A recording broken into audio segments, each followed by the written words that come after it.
Welcome to a walkthrough of how to use SafeMatch in under 60 seconds. If you have your CSV formatted correctly, notably if you have street address, zip code, transaction date, and a revenue column, if it's applicable.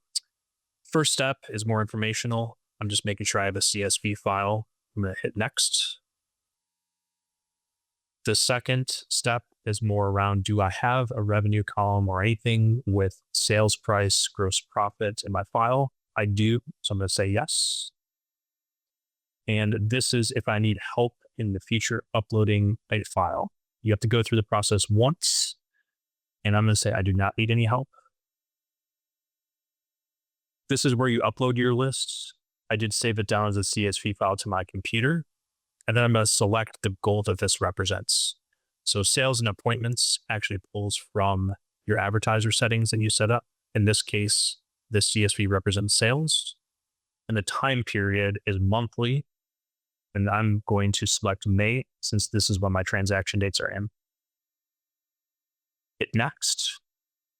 This is your mapping step. The main thing to take away here is whatever columns that we picked up in the CSV and recognized are on the left. What we're mapping to is on the right. If you want SafeMatch to look at this column, map it.